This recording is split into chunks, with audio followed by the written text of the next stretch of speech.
Okay, guys. So, something that I wanted to do this year is to talk about a lot of the books that I read. I read a ton of books. I know people have like the 52 book challenge.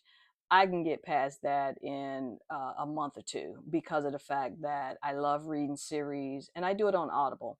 That's one thing I will preface is that most of the books that I read, they're on Audible or I get the audio version from the library because it's free. And if I don't have to pay for the book, that's even better. So I started thinking, well, maybe there are a lot of other people that are like me that may be looking for their next read. So I am going to start giving a summary about the different books that I'm reading. And I've read quite a few books already this month. I just finished a series called Amari. And if you have not heard about this, which I had not, like I said, I'm always looking for books, but I saw a person on TikTok. They were talking about different books that they have read. And the way that I found them, because I said Harry Potter type books, I love Harry Potter.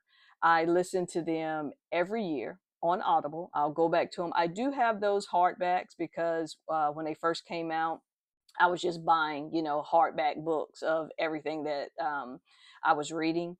But then once I got into Audible and audio, now I do that more because I can listen to it in the car. I can listen to it while I clean up the house, whatever.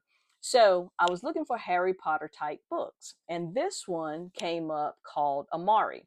And right now it's a 3 book series. The fourth book I'm told is coming out next month in February 2026. We're still in January right now, towards the end of January, but it's supposed to come out in February, I believe. I hope it does. But I just finished the 3 book series and I think I did it in a couple of days. It was so good. This book is about a young black girl from the projects. She basically goes to an elite academy, and it's actually called Elite Academy, but she's the only person there that's on scholarship. So you can already imagine what she's dealing with. The poor black kid from the projects, the only way she's going here is because she got a scholarship.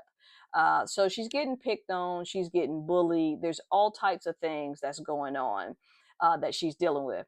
She also has a little temper, and she doesn't like dealing with a lot of that stuff. And then on top of that, her biggest struggle is her favorite person in the world, her protector, her golden boy genius brother is missing. And he's been missing for, I think it says about 6 months. And so she has no clue what's actually, going on with that. And that's putting more stress on her. And so the book starts out where she ends up getting in trouble at school. Her mom has to come there. It's not a good thing as it is because they can't afford to pay for her to go to that school. And so she got bullied into a situation that ends up getting her possibly kicked out of this elite academy. And when that happens, she ends up going home. She's feeling, sad about everything. And something happens where somebody just comes to her apartment. And when they come to her apartment, they knock on the door. They say they got a package for her. She's dazed, like, who are you? And what are you talking about? She gets this package. This package connects her in a way to her brother. So the mystery starts at that point. And there are things that she has to do to take this to the next level. And she ends up starts to go through these steps. She's still in disbelief. She doesn't know what's actually happening. She thinks, something's crazy going on, but it never occurred to her that it was like a supernatural type thing or magical, type thing. But that's where this book takes you. It takes you into a magical, supernatural world. And there are all types of people with different types of supernatural powers. There are witches, that are in the book. There are werebeasts, dragons. There's a little bit of everything, and it's very intriguing. I didn't expect it to be as good as it was, but I just think it's a great book because it's basically taken kind of like a Harry Potter type situation. You're taking a kid, from the projects, don't have a lot of money, and you're putting them in a position where once you read it, you'll see that she becomes the most powerful magician in the world. So it's very engaging. It keeps you in there. Like I said, I went from one book to the second book to the third book, and the summary that I wrote down, I'll just read it for you. It just says, meet 12-year-old Amari Peters, a black girl from the Rosewood housing projects. She's the only scholarship student at elite Jefferson Academy, where wealthy classmates bully her for being poor and different. Her real struggle: her beloved older brother Quentin, the golden boy, the genius, her protector, has been missing for months.